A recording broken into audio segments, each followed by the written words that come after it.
Hello, everybody. Hello, YouTube. Hello, art history enthusiasts and visual culture aficionados. It's me again, Miss M.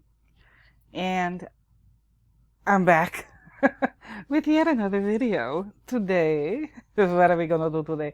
Today we're going to do something a little different. Partially because I have been gone for I think at least a month. I've been so busy up the wazoo and so tired up the wazoo as well. I haven't had time or energy or strength or anything that you need to make videos. I haven't had none of that. Basically since for a while I've been trying as hard as I can to gather up the strength to do a new video and let you people know that I am still here. But it's been difficult. It's been I've been, thankfully I'm employed, and that is why I've had so much trouble kind of scraping together the energy and the strength and everything to switch on this recorder and get going. But here I am. Okay, I apologize for my lengthy absence. I've been MIA. But I'm back. I'm back, everybody. And I hope that my return will, I'll be able to pick it back up again the way I was doing it before. Let me not bore you with that. I've been spending a lot of time on the freeway. I've been spending a lot of time at work. Somebody told me that I would be working a lot in 2024. If you're listening, hey. And it came true. Like, this person's prediction basically came true, that I would be very, very busy this year. And here I am, very busy. Today, what are we going to do today? We're going to do something a little different for me. Yes, I will get back to The Shining. Yes, I will get back to FMJ. Yes, I will get back to Kill Bill and David Lynch and all the things, all the wonderful things that I used to do and that I will continue doing. Hopefully at least once a week from this point onward. I would love it if I could do it twice a week. We shall see. Okay, we shall see. But what are we going to do today? What am I going to talk about today? I hope you've missed me. I've missed you. What are we going to talk about today? Another Kubrick movie. Of course. You could have already guessed that. But which one are we going to talk about today? One that I've never talked about before. It's not The Shining. It's not Full Metal Jacket. It's not Eyes Wide Shut. It's not Lolita. It's the big one. 2001. A Space Odyssey. Alright? I just got done watching that thing. You guys, I just got done watching 2001 A Space Odyssey. I'm going to have to watch it again. But what I wanted to do with my comeback video is just to give you my initial impressions of the movie and its place and its significance and its importance in Stanley's oeuvre, his body of work. I have so much to say. And I'm glad I watched it because it's kind of sparked my enthusiasm again for my, analysis, research, thinking, speaking about this. And it's going to be a humdinger, let me tell you. So everybody, I'm glad to be back. I hope you all are doing awesome. But it's time, everybody. It is time for you to fire up the percolator and get your coffee and coffee paraphernalia together. Get your buns, get your biscuits, get your cinnamon rolls, get your honey buns, get your muffins, get your whatever you have with your coffee or cocoa or tea or milk or orange juice or smoothie or cold pressed juice or whatever the hell you drink in the morning. Somebody said they felt left out because when I say get your percolator and your coffee stuff together, they said they feel left out because they don't drink coffee. Listen, the coffee is not about coffee. You could order whatever you want. All right. You could order champagne if that's what you want to have. It really doesn't matter what drink it is. It's about the social aspect of drinking coffee. That's why I love it so much. And yes, I am a coffee fiend. Don't get it twisted. I am definitely a coffee fiend, but get your coffee stuff together. Find a nice, comfortable place to sit down and relax, because I've got some shit that I want to say about 2001, A Space Odyssey by Mr. Stanley Kubrick. My Stanley, our Stanley, everybody's Stanley Kubrick. So yeah, that's that. Get your coffee stuff together. And of course, returning viewers, thank you for returning.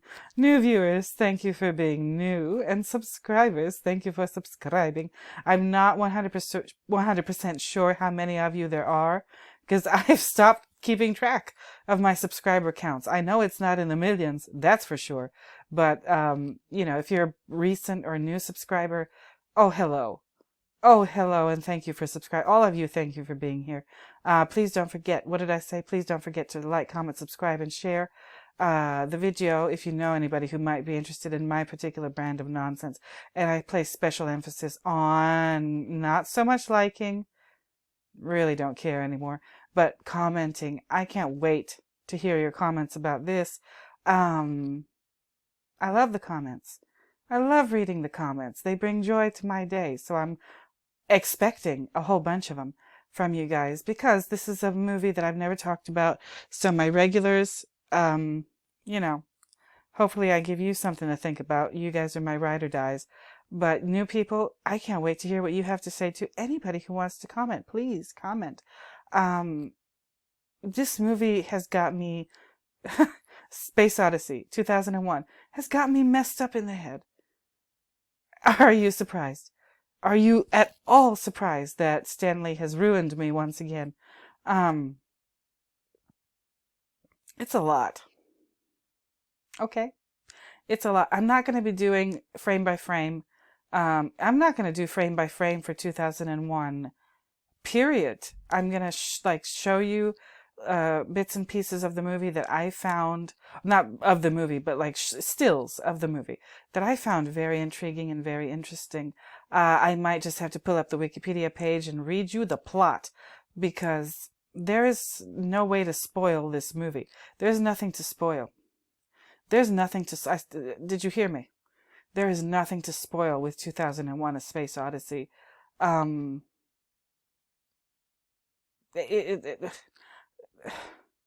Stanley Kubrick was a genius, and he turned the idea, the concept of narrative on its head. No, he didn't turn it on its head. What am I saying? He completely dismantled it.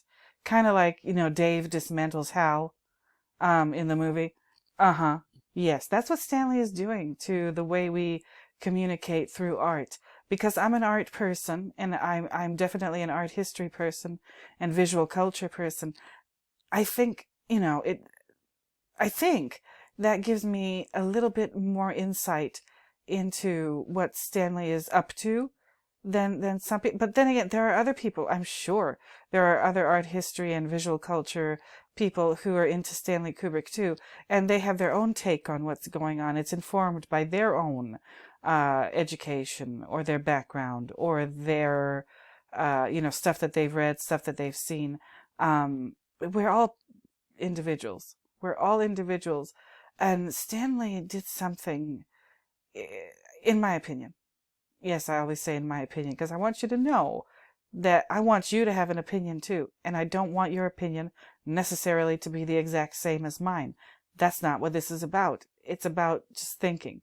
We all need to think. We all need to think, and we all need to raise our consciousness as much as we can. We need to work together. I think Stanley is wanting us to do that. So let me just get this up here. Let me show you. This is the beginning of the movie, by the way. Dear God, look at this. Do you see this? Do you see this, kids? This is what Stanley is giving us to work with. This is the beginning of the movie, and it looks like this for a good long time. In the beginning of the movie, like I said, I'm gonna have to bring up the Wikipedia page for 2001: A Space Odyssey. I've got some ideas. I don't know how long this video is gonna be. I don't know how much I have to say as far as my initial, I mean, really, truly, my initial reaction to having watched the movie all the way through once, only one time. But I've already got, like, the inside of my brain is boiling away with ideas. There's steam coming out of my ears and my nostrils. It's a lot. It's a lot. It's a lot. So let me get that together for you, and I'm gonna go have a sip of coffee of my own, because I need it. We're gonna all need, like, we're gonna have to get coffeeed up. All right, for this. This is gonna be that kind of discussion. So y'all, if you haven't already, take this moment. When I pause now, take this moment to go get yourself some coffee. If you haven't already, get your buns, get your muffins, get your whatever, and get yourself ready, because I don't know what to think. And that's very rare for somebody like me. You know, my brain never shuts off. So hold on. Let me go have my own little coffee break. I'll be right back. And then we can get into it. So again, I'm happy to be back. I hope you're happy to have me back. I've missed you. I hope you missed me too. So, okay, let me go get some coffee and then I'll be right back. Hold on. All right, I'm back. I'm back. And I got my coffee. I hope you got your coffee. Meow. Like I said, I got a lot to say about this here movie. This is how it begins. And when I switched this on and the movie started and everything, I said, what's wrong? I said, something's wrong. All this darkness, this just black screen for several minutes, it seemed like. I said, what is this? I thought there was something wrong with this recording. Stanley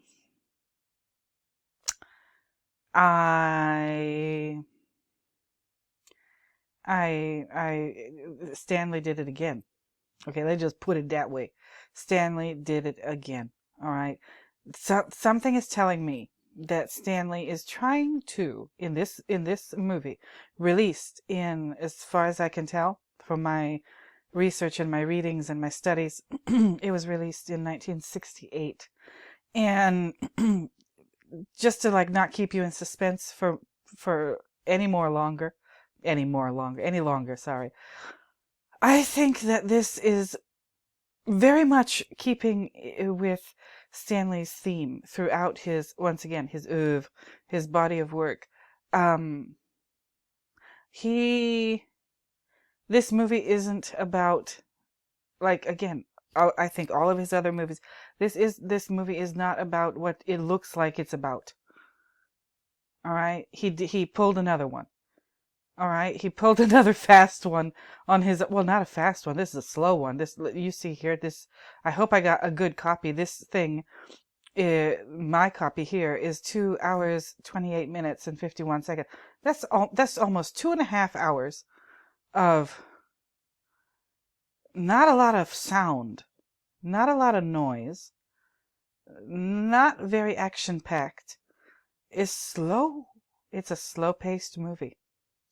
It's a slow-paced movie. And the things that the movie seems to be the most famous for happen at the very beginning and then at the very end. Okay? And everything in between is just like this weird build-up to the end, which I want to discuss. I'm going to pull up a couple of tabs to help me discuss what I want to discuss here. Stanley is trying to figure out the nature of existence and the nature of reality. And at the same time, I believe he's once again possibly criticizing what we call progress in all areas, whether it's science or any kind of academic study, chemistry, biology, physics, literature, history, the social sciences, psychology, Stanley is very critical of what we call, I think Stanley is very critical of what we call progress and what we call civilization. All right? Because the world that he envisions, that, when this was released in 1968, what we see Stanley envisioning happening in what was then going to be the future, 2001, oh, it looks horrible. It looks absolutely horrible. The food. I don't see people talking, from what I've seen about this movie, like people do videos about documentaries about it, writings about it. I haven't seen anybody concentrate on that food. Correct me if I'm wrong. If you know a source, somebody who discusses this movie and they talk about the food, point me in that direction because I want to hear it. I don't know if I'm going to talk about the food now. I'm going to do probably several videos about 2001 in the future. This is just the first one. You know me. That's how I do things. All right. I like to meditate on one thing for a good long time. The food in this movie is extremely important. And the fact that he cast his own daughter, Vivian, I think that was Vivian, as the little girl, on like the video phone conversation. That's interesting. Oh, that's interesting. There's so many interesting things. So many interesting things. But let me take another pause and pull up my tabs and then we can discuss. So hold on. Okay, you all. I've got my tabs together and let me get into it. Okay, let me get into it the way that I do. Okay, so here we go with the first one. Ooh, trusty, rusty, musty, dusty. Wikipedia. Here it is, 2001, A Space Odyssey. I'll read the first paragraph of this first section. 2001, A Space Odyssey is a 1968 epic science fiction film produced and directed by Stanley Kubrick. The screenplay was written by Kubrick and science fiction author Arthur C. Clarke and was inspired by Clarke's 1951 short story The Sentinel and other stories by Clarke. Clarke also published a novelization of the film, in part written concurrently with the screenplay after the film's release. The film stars Keir Dullea, Gary Lockwood, William Sylvester, and Douglas Rain, and follows a voyage by astronaut scientists and the sentient supercomputer HAL to Jupiter. Oh, we gotta talk about Jupiter too. Hold on now. Oh, Lord. Wait a minute, let me open that one. To investigate an alien monolith. All right. Very good. Okay. And that's it. That's all I'm going to read from the first paragraph. I'm not going to bore you that much. Here's the plot. Again, I can't spoil this movie. There's no way. There's no way to spoil this movie. In a prehistoric Welt, a tribe of hominins is driven away from its waterhole by a rival tribe. The next day, they find an alien monolith has appeared in their midst. The tribe then learn how to use a bone as a weapon, and after their first hunt, return to drive their rivals away with it. Ooh, can you see the symbolism there? If you can't, stay tuned for my future videos. We're going to talk about this. Millions, I said millions, of years later, Dr. Haywood Floyd, chairman of the United States National Council of Astronautics, travels to Clavius Base, an American lunar outpost. During a stopover at Space Station 5, he meets Russian scientists who are concerned that Clavius seems to be unresponsive. He refuses to discuss rumors of an epidemic at the base. At Clavius, Haywood addresses a meeting of personnel to whom he stresses the need for secrecy regarding their newest discovery. His mission is to investigate a recently found artifact, a monolith buried 4 million years earlier near the lunar crater Tycho. As he and others examine the object are taking photographs, it emits a high-powered radio signal. Okay. I've got my work cut out for me, as you can see. Anyway, 18 months later, the American spacecraft Discovery 1 is bound for Jupiter, with mission pilots and scientists Dr. David Bowman and Dr. Frank Poole on board, along with 3 other scientists in suspended animation. Most of Discovery's operations are controlled by HAL, a HAL 9000 computer with a human-like personality. When HAL reports the imminent failure of an antenna control device, Dave retrieves it in an extravehicular activity EVA pod, but finds nothing wrong. HAL suggests reinstalling the device and letting it fail so the problem can be verified. Mission Control advises the astronauts that results from their backup 9000 computer indicate that HAL has made an error, but HAL blames it on human error. Concerned about HAL's behavior, Dave and Frank enter the EVA pod so they can talk in private without HAL overhearing. They agree to disconnect HAL if he is proven wrong. HAL follows their conversation by lip reading. Okay. While Frank is floating away from his pod to replace the antenna unit, HAL takes control of the pod and attacks him, sending Frank tumbling away from the ship with a severed airline. Dave takes another pod to rescue Frank. While he is outside, HAL turns off the life support functions of the crewmen in suspended animation, killing them. When Dave returns to the ship with Frank's body, HAL refuses to let him back in, stating that their plan to deactivate him jeopardizes the mission. Dave releases Frank's body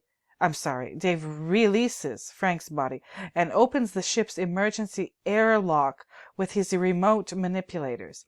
Lacking a helmet for his spacesuit, he positions his pod carefully so that when he jettisons the pod's door, he is propelled by the escaping air across the vacuum into Discovery's airlock. He enters HAL's processor core and begins disconnecting most of HAL's circuits, ignoring HAL's pleas to stop.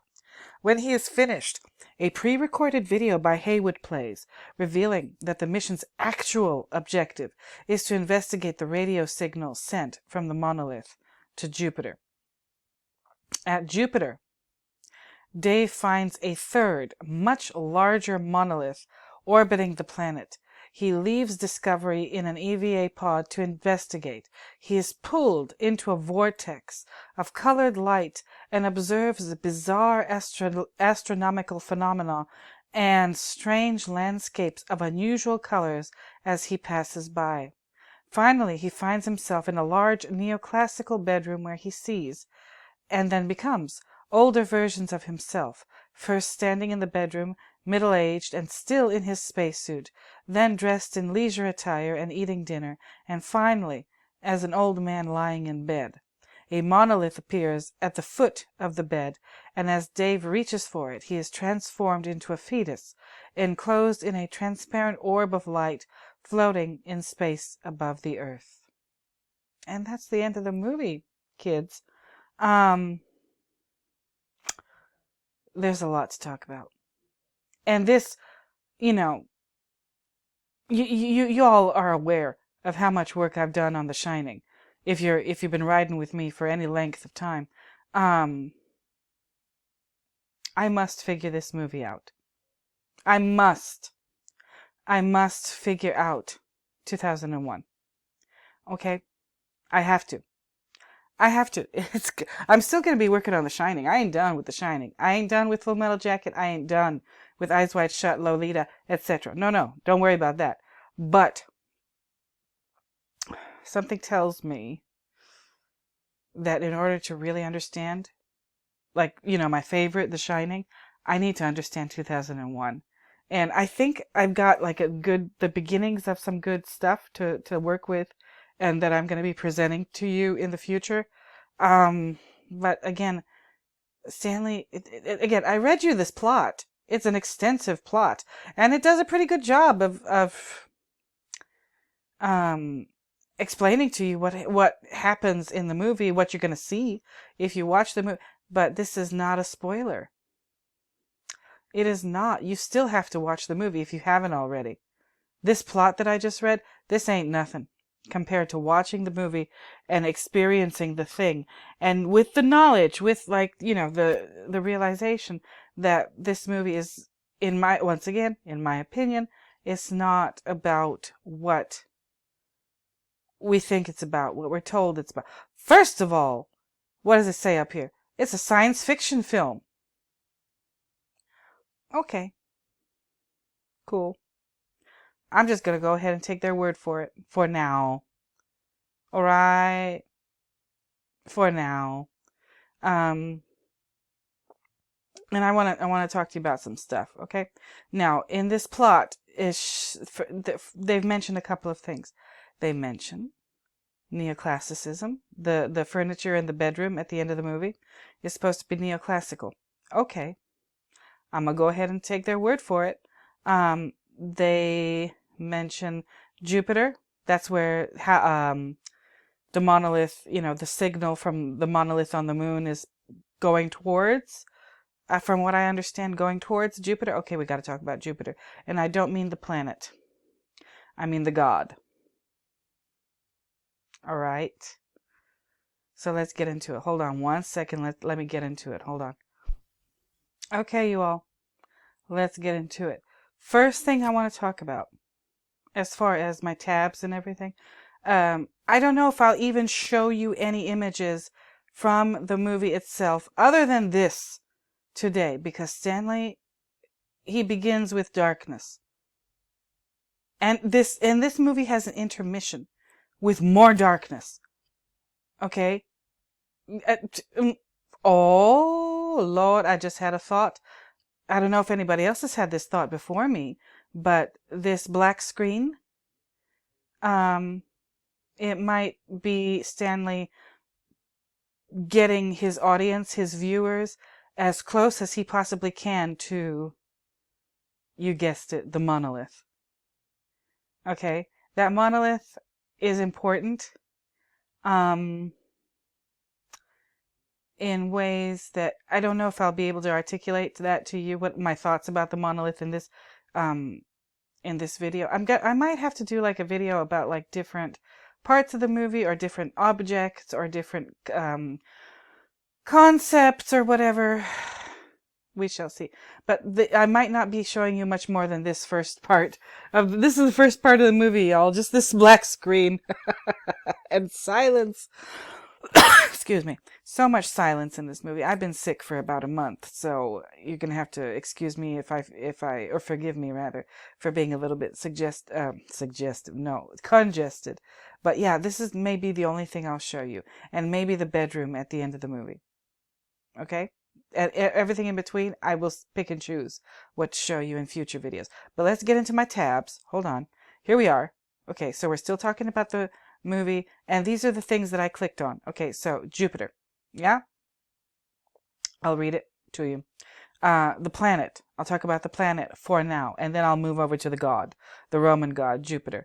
Jupiter is the 5th planet from the sun and the largest in the solar system. It is a gas giant with a mass more than 2.5 times that of all the other planets in the solar system combined, and slightly less than 1/1000th the mass of the sun. Jupiter orbits the sun at a distance of 5.2 AU, I don't know, astronomical units, with an orbital period of 11.86 years. Jupiter is the 3rd brightest natural object in the Earth's night sky after the moon and Venus, and it has been observed since prehistoric times. It was named after Jupiter, the chief deity of ancient Roman religion. The Emperor Diocletian, he persecuted a lot of Christians from what I've read, and that's another issue in this movie, Christianity. Yes, I don't know if you noticed, if you've ever watched this movie before, yes, Stanley addresses Christianity directly in 2001: A Space Odyssey. Watch it again, keep an eye out for it. I will be talking about it in the future. But the Emperor Diocletian, in what is now the city of Split, Croatia, built there is a temple dedicated to Jupiter in that city. And the city of Split, Croatia began as just like Diocletian's palace. It was his, that's where he went when he retired from being an emperor, and he spent his final years in this gorgeous place on the Adriatic Sea, in this gorgeous kind of fortress palace, with, yes, a temple dedicated to Jupiter right there. It's still there if you want to go and visit it in Croatia. I'm told that it's very pretty. It's very nice to go and look at it. But never mind all that. The Jupiter was the chief deity of ancient Roman religion. Before I get to him, the page about Jupiter, the deity, I want to talk. I'm not going to talk about like how radioactive the planet Jupiter is, but you'll see in a minute that I will kind of talk about it in an indirect way. This is the part of the Wikipedia page for the planet Jupiter that I would like to concentrate on. The name and symbol. All right? I'm not going to talk about like, anything to do with any scientific stuff, because I don't really have a mind for that kind of thing. Yes, I could read it to you, but the radiation, I'm concerned about that, but you know why. If you've been riding with me, you know why. If you don't know why, watch my other videos and then you will see. Name and symbol, I'll read this. In both the ancient Greek and Roman civilizations, Jupiter was named after the chief god of the divine pantheon, Zeus to the Greeks and Jupiter to the Romans. The International Astronomical Union formally adopted the name Jupiter for the planet in 1976 and has since named its newly discovered satellites for the god's lovers, favorites, and descendants. This is the part that's important. Okay? The planetary symbol for Jupiter, this thing, descends from a Greek Zeta with a horizontal stroke as an abbreviation for Zeus. Those of you who've been with me and who've been watching my videos and who know like what I'm doing as far as my research and my analysis here, that should perk up your ears, because I know it just perked up mine when I just read it right now. All right, you're seeing me do kind of in real time research. So Zeta, huh? Really? The Greek Zeta? Let's go to the Zeta. All right, let's go to the Wikipedia page for that letter. Zeta, uppercase Z, lowercase, whatever that is. Ancient Greek, Demotic Greek, okay, whatever. Is the sixth letter of the Greek alphabet. In the system of Greek numerals, it has a value of 7. Ooh, shit. And look at what it's, I didn't even read this, but I'm reading it now. It was derived from the Phoenician letter Zayin. All right. It is, from what I understand, the Greek equivalent of the English letter Z, and as you can see now, from the Hebrew and Phoenician letter Zayin. I've done a video about that because of The Shining, because of those Z's in the lobby of the Overlook Hotel, and the number 7 that you see in the barracks in Full Metal Jacket.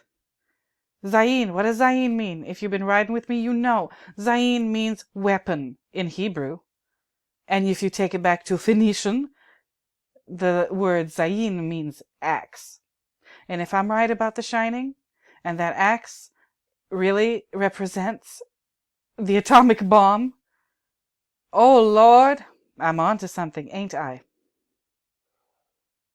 See, we're off to a good start. I'm off to a good start. I hope you're enjoying this. I hope you're enjoying the coffee. I really do. Okay, now, that's all I needed to see as far as Jupiter. And Jupiter, you take it back to the Greek equivalent Zeus, and the letter Z stands for Zeus, and the letter Zeta. Okay, and here we go to the Wikipedia page for the letter Zeta, and look what we found. We found Zayin again. Oh my God, today. All right. Now, let's go over to the page about Jupiter, the god. Let me read you a little bit about Jupiter.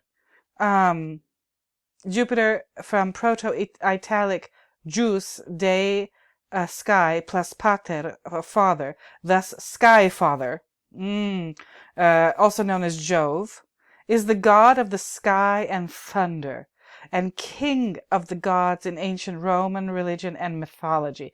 Jupiter was the chief deity of Roman state religion throughout the Republican and Imperial eras, until Christianity became the dominant religion of the empire.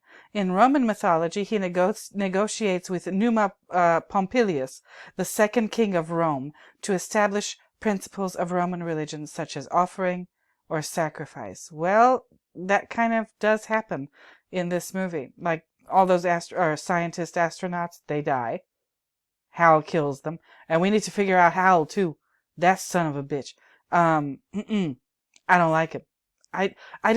My first initial, gut reaction is to despise Hal. But, because if I'm not good at anything else, I'm pretty good at second guessing myself. I'm not gonna put that in cement. My hatred of Hal. Hal seems like an asshole. But maybe there's something else going on that I need to think about a little bit. Anyway, so Jupiter is according to the mythology, Jupiter is the one who dictates all of the laws and the rules and regulations regarding Roman religion, such as offering and sacrifice, as it says here. Now, do you see this here? Do you see this marble statue of Jupiter? Or Jove? And when people say, by Jove, let me look at it. Look at, he's in the nude. Oh good heavens, his wiener is missing. But look at what's down here, you guys. This is what I want you to look at. The eagle, the adler, the aquila. Okay, it says here, king of the Roman gods, bringing lightning. I guess is this the lightning? I'm not sure. Or was it here in his left hand and it's just like missing? Bringing lightning and accompanied by an eagle. This is at the Musée du Louvre. If you want to go see it, I would love to go see it. Look at him. He's nude. He's perfect. This is like Greek statuary, or the carryover of Greek statuary into the Roman world at its finest. Jupiter is he's perfect. His body is perfect. Look at that wonderful perm he's got going on, that hairdo. That would fit right in the 1970s. That's how men did their hair in the 70s. He's got this cape or whatever this is. Again, his dingling is missing, but his testicles are still there. Okay. And they gave him pubic hair. I don't know why, but there it is. And then this eagle, that seems to be his little buddy down here. Oh, we have so much to discuss. We have so much to discuss. And in the moon landings, when there's recordings from the TV shows, or the TV transmission of it, and they say the eagle has landed. Jesus Christ. Okay. He is thought to have originated as a sky god. His identifying implement is the thunderbolt, and his primary sacred animal is the eagle, which held precedence over other birds in the taking of auspices, and became one of the most common symbols of the Roman army. See Aquila. I've already told you about the Aquila in previous videos. The two emblems were often combined to represent the god in the form of an eagle holding its claws. Eagle holding in its claws a thunderbolt, frequently seen on Greek and Roman coins, frequently seen on American coins too. As the sky god, he was a divine witness to oaths, the sacred trust on which justice and good government depend. That's interesting. Many of his functions were focused on the Capitoline Hill, where the citadel was located. In the Capitoline Triad, he was the central guardian of the state with Juno and Minerva. His sacred tree was the oak. Oh, you mean like Oak Ridge, Tennessee? The Romans regarded Jupiter as the equivalent of the Greek Zeus, and in Latin literature and Roman art, the myths and iconography of Zeus are adapted under the name Jupiter. In the Greek-influenced tradition, Jupiter was the brother of Neptune and Pluto. Oh, you mean like Neptunium and Plutonium? Neptunium with an atomic mass of 237? Okay. The Roman equivalents of Poseidon and Hades. Okay, so Neptune and Pluto are the Roman equivalents, Poseidon and Hades, respectively. Each presided over one of the three realms of the universe: sky, the waters, and the underworld.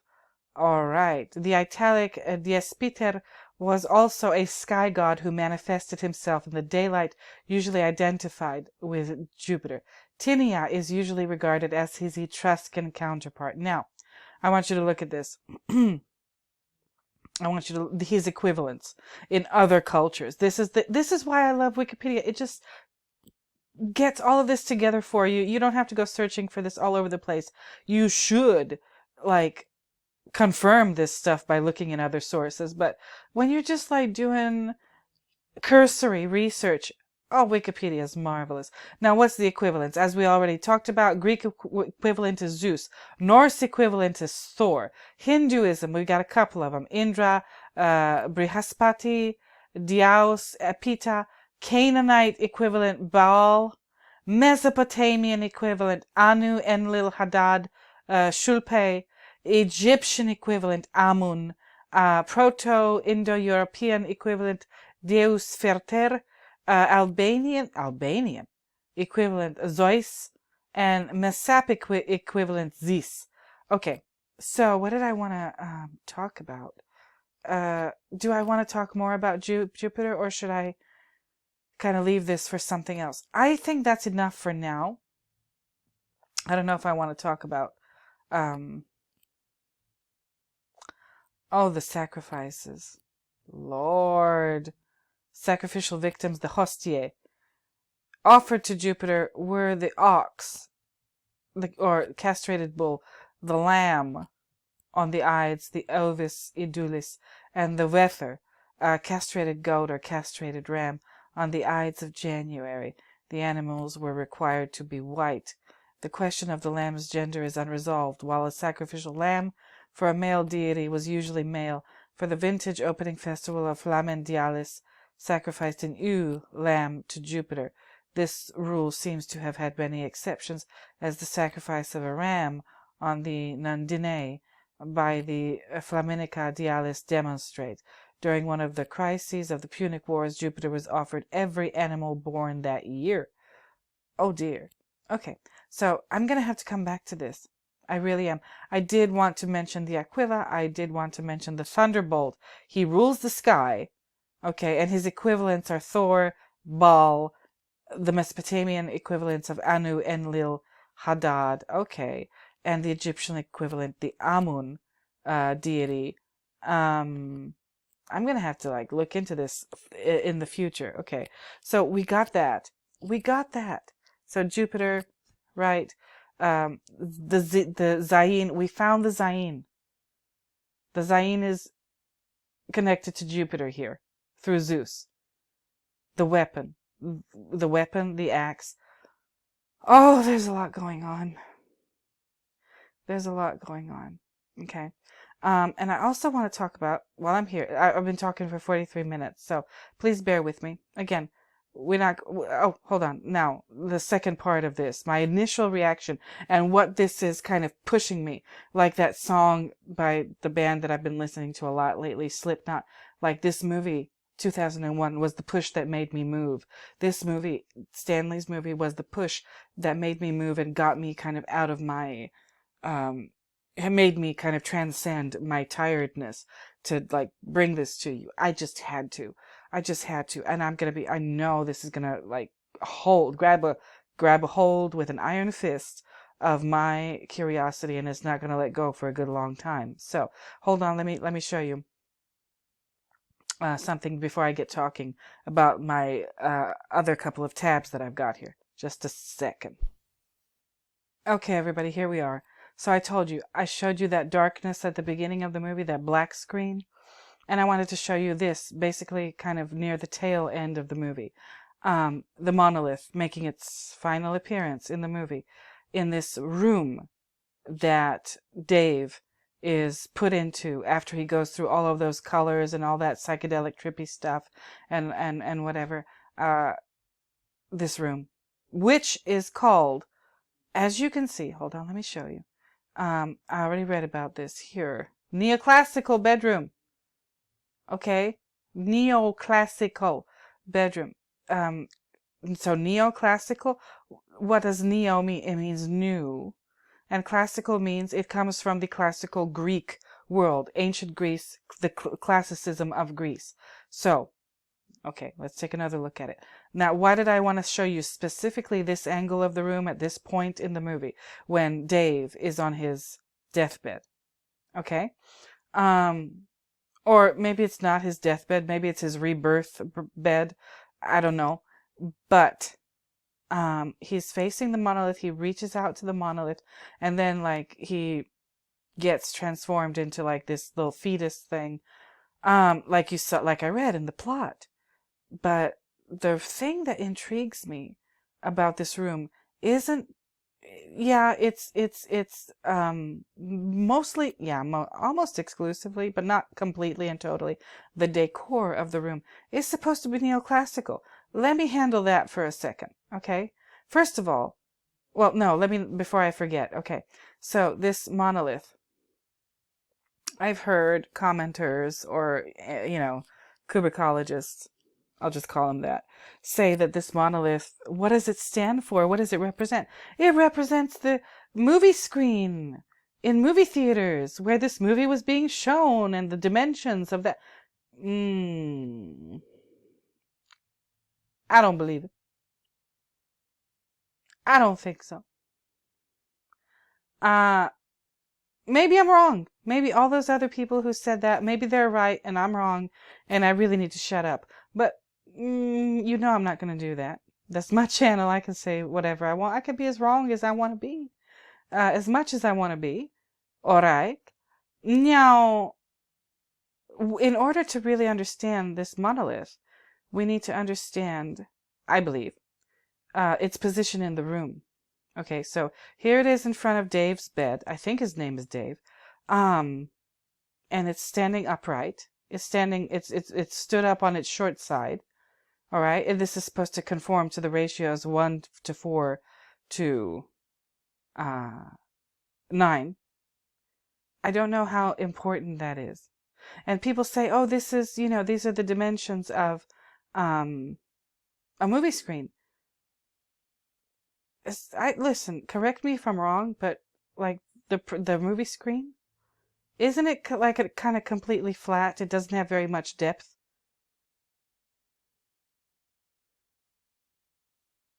Right? So this thing is supposed to be like 1 foot and some inches deep. I don't think a movie screen is that deep. That's why the movie screen idea just doesn't make sense to me. All right, I don't know who came up with that, but whatever. It's not about the monolith. It's not about the fact that it's just a big rock that's been machined into like with these perfect corners and perfect edges and everything. No. It's about its job. The monolith has a job to do. The monolith, if the monolith itself does stand for just art in general, artwork in general, art as we know it. Okay, what does art do?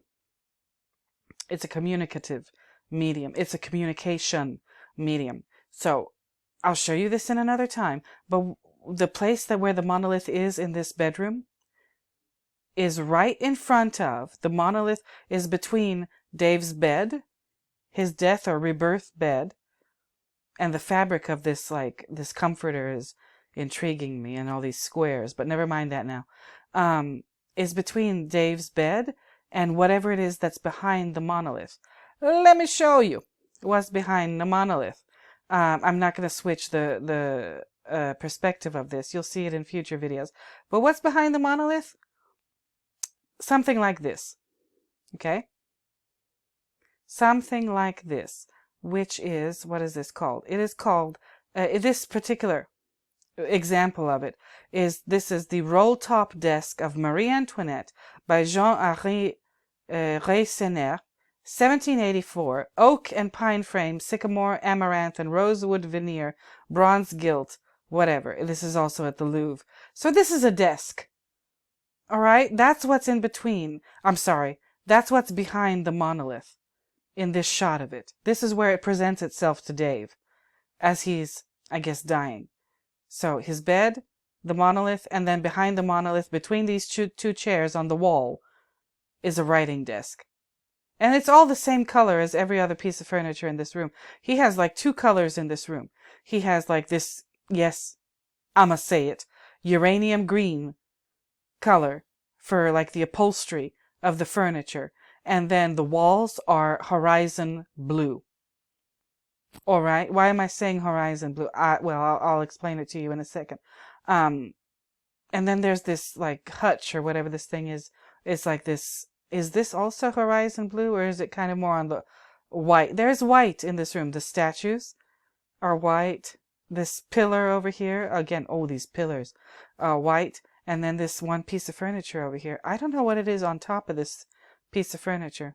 I'm going to have to look into this. I'm going to have to analyze the living shit out of this bedroom. Oh, and by the way, in this room, we get to see the bathroom.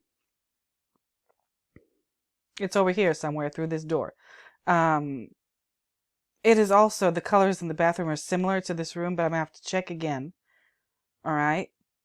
I don't know, these statues and these niches, are they like Laris figures, like the movie, like not the movie, like the song, like Susie and the Banshees, Cities in Dust, like she talks about the Laris shrines. I don't know if these are like, oof, I'm gonna have to take a look. I don't know.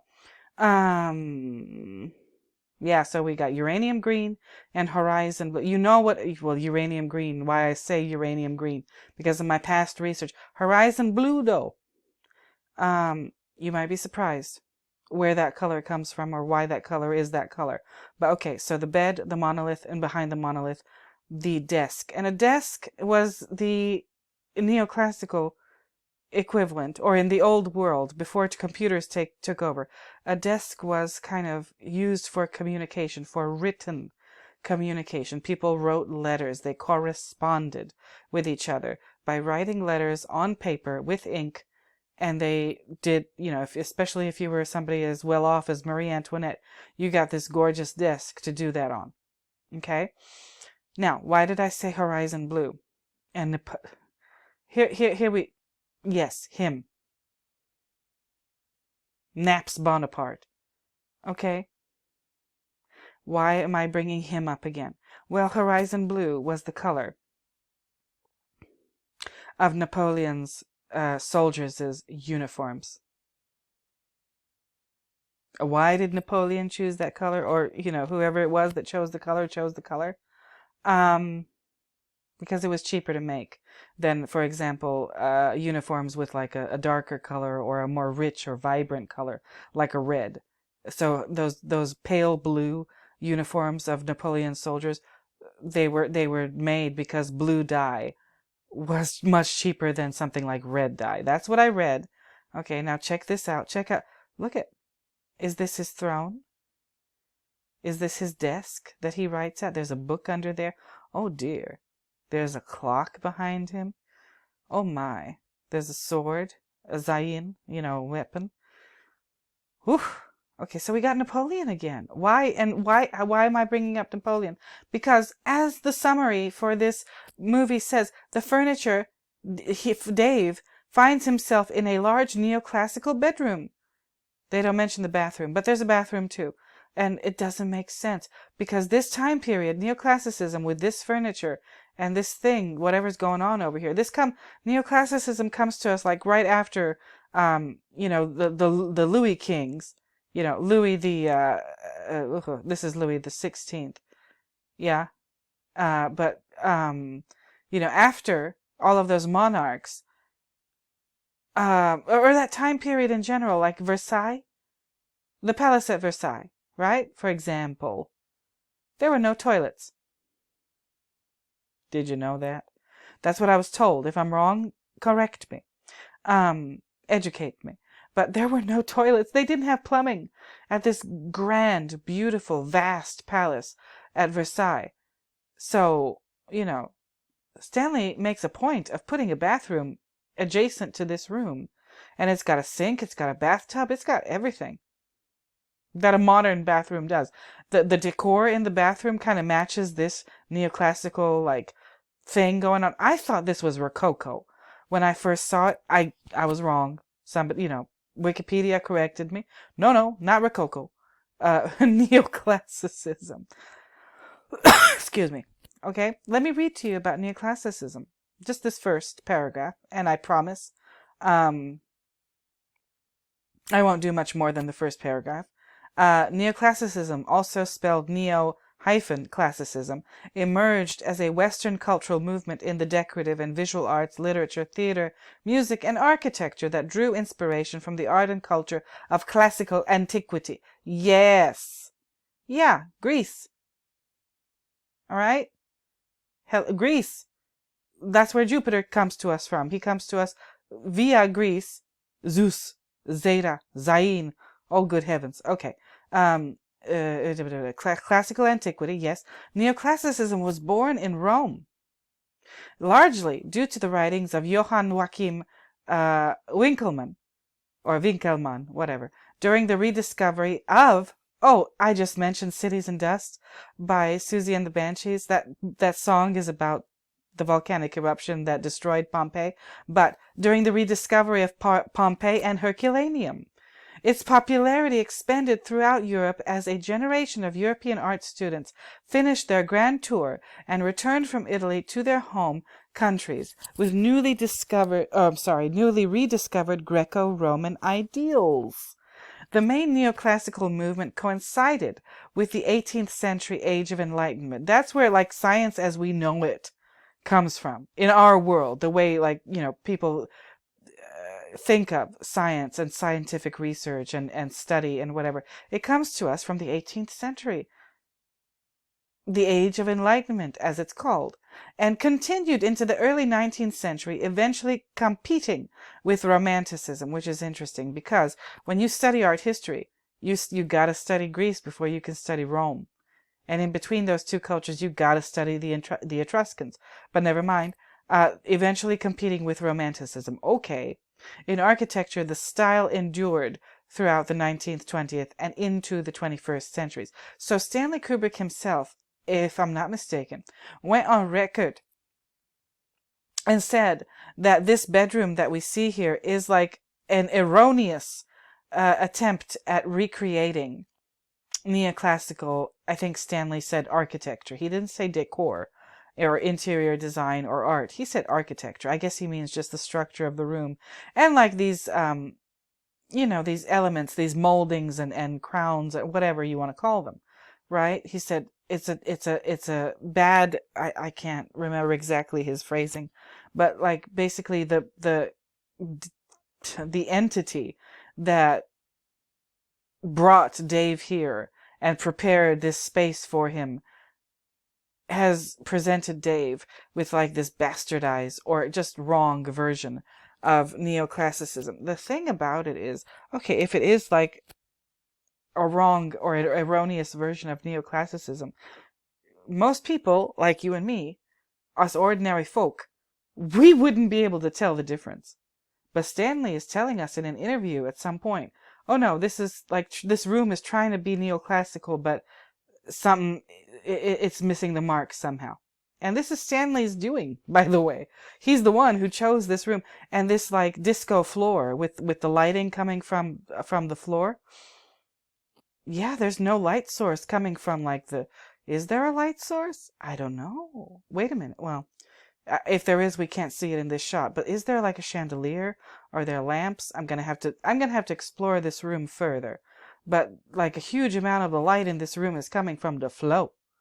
And then this bathroom over here is complete darkness.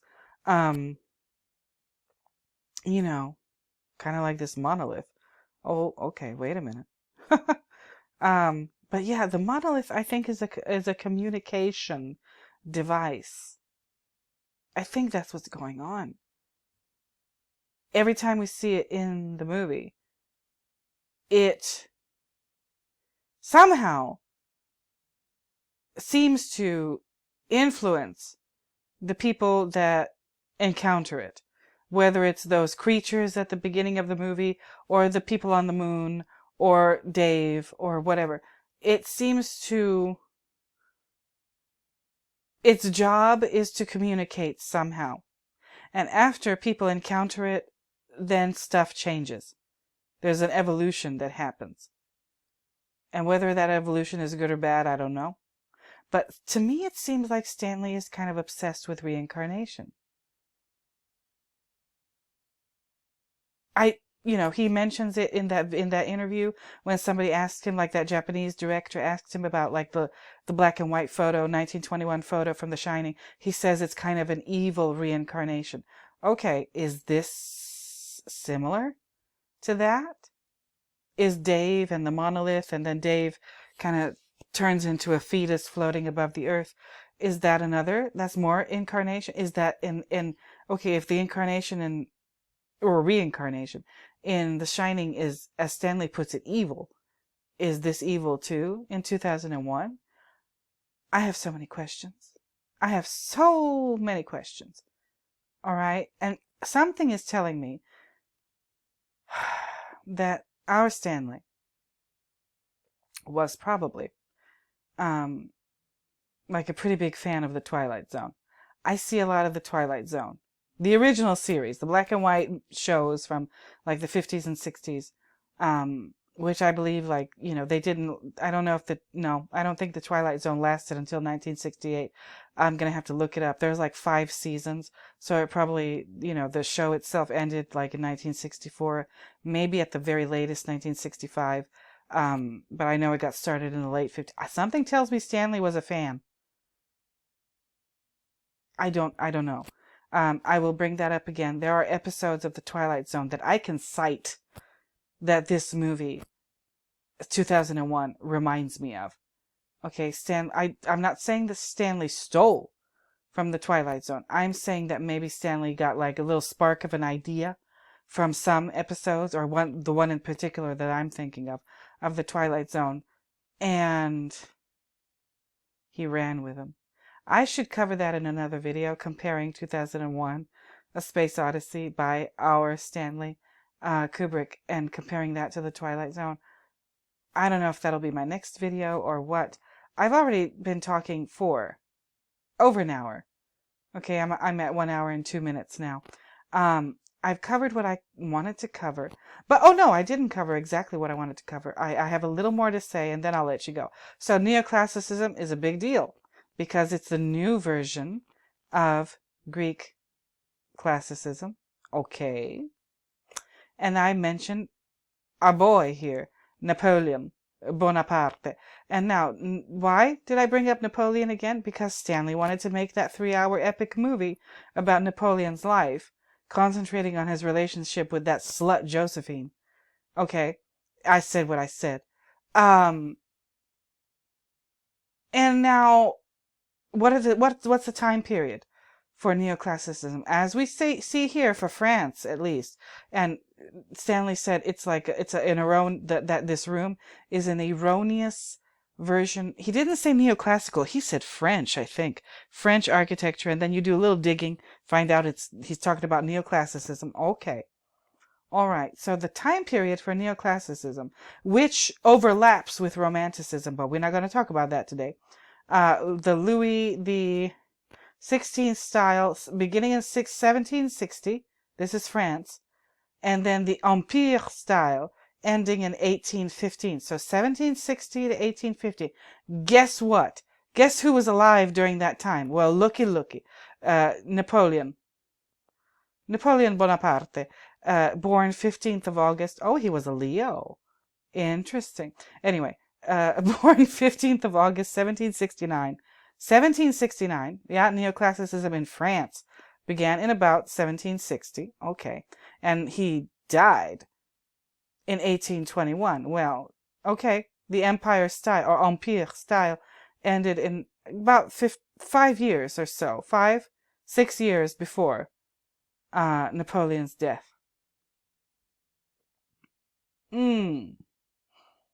Okay, so, and I told you, this room, the walls, these panels on the walls, horizon blue, the same maybe a little bit lighter version, but I think it's a hue of that color, but very, very, very reminiscent of the color of Napoleon's soldiers' uniforms. Yes, I'm going to be analyzing these paintings on the wall. Yes, I'm going to be analyzing these statues. Yes, I'm going to be analyzing the sheets on this bed and the chairs, this settee thing over here, and these pillars. What are these? Are these? Oh, they're vessels. Oh Lord, what is this? This looks like a funerary urn over here. Here's another table. Here's this hutch. Here's these moldings. Oh, here's the sconces on the walls. Are there 2 or 3 candles? I don't know. And by the way, what the hell are candles doing here when we've got what looks like electric lighting? Lord, and then that desk behind the monolith, which tells me, it tells me, and the monolith is flanked by these sconces with the candles. Oh, this tells me the monolith is meant not so much to, it's not a mechanical, I mean, I guess it might be, like, in its own way, a mechanical device, but it's a device that is, its purpose, the job it's there to do is to communicate something with whoever comes in contact with it. And now that communication, those messages, who or what are they coming from? I don't know. I don't know. And they talked about Arthur C. Clarke. I don't know how much I'm going to rely on Arthur C. Clarke's novel in my future understanding of this movie. I don't know, because he wrote the novel after the movie was made. Apparently, he co-wrote the screenplay with Stanley. And it was inspired by his short story, not his novel, his short story, The Sentinel. I'm going to have to look at that. Yeah, I'm going to have to look at least the Wikipedia page for that. This film, as it says here, 2001, this film is now widely regarded as one of the greatest and most influential films ever made. He's talking about nuclear power again. He's talking about the atomic bomb again. I think he is. In addition to other things, in addition to like the nature of life and death and the afterlife and the nature of life itself. Like, what are we doing here? What's going on? I'm going to talk about, yes, the Twilight Zone and those shows and the ones that I think we got to talk about. Hal gets on my nerves, but maybe Hal. This is not going to be easy to figure out. The song that Hal sings when he's getting shut down by Dave. Oh! Just like Midnight, the Stars and You, the song in The Shining, I think tells us about the Doomsday Clock and, Japan's unconditional surrender. I think that song that Hal sings, Daisy, Daisy, Give Me Your Answer True, that song is telling us something about what's going on in this movie. Now, I think I've said enough for now. I mentioned Jupiter, the planet, the symbol for Jupiter, that comes from the Zeta, which stands for Zeus, for the Greek equivalent of Jupiter, and then is derived from the Phoenician letter Zayin. Oh, Lord. And then, of course, I talked about the god Jupiter and sacrifices, and his eagle buddy down here, the Aquila. Talked about Neoclassicism, Naps Bonaparte, that desk that's behind the monolith in this deathbed scene in The Shining. This is something Stanley is communicating with us. Stanley is writing us a letter. Une lettre. Since we're talking so much about the French here. I know I got more to do. I know I've got more to do. Hopefully you'll be willing to stay tuned. Hopefully I can get my ass back in gear and start doing these videos regularly. To all of you that I haven't been ignoring you. I've just been too tired, and for the last month, I don't know what the hell I caught. I'm pretty sure it wasn't COVID, but it was more than a cold. It was more than a cold, but less than COVID. And plus, it's springtime, it's allergy season. I have been a mess. So, I think I'll wrap it up for now. Thank you for watching. If you're coming back, yeah. Thank you for watching. I'm gonna start again. I hope you enjoyed or do the thing again. I hope you enjoyed the coffee and your bun and or whatever you had with your coffee. and your little sit down. I missed doing this, but I've been too tired and overworked to do it, but I'm back. Hopefully I'm back. Returning viewers, thank you for returning. New viewers, thank you for being new. Subscribers, thank you for subscribing. Each and every single last one of you, I appreciate you so, so very, very much. Please don't forget to like, comment, subscribe, and share, with emphasis on comments. I can't wait for the comments on this one. If you've got something to say, I can't wait to read it. It brings joy to my day when I see comments from you all. If you think I'm on the right track, and I just barely got started analyzing 2001, there's going to be more to do. There's going to be a lot more to do. I'm going to talk about the food. Yes, the food. The colors. Yes, the colors. Oof. It's going to be a lot. It's going to be a lot. Once again, Stanley is obsessed with military stuff. Napoleon, war, atomic bomb. Eesh. But he's by the way, this movie was released in where is it? Oh, 68. He completed his script for the unrealized Napoleon project in 1969. So, I think I'm on the right track. Anyway, you guys, thanks for stopping by. Thanks for watching. Thanks for drinking the coffee with me. Until next time. Until the next video, where I find yet another reason to talk at you about 2001 or about whatever else, I'm gonna go ahead and bid you bye-bye. So, bye-bye, everybody.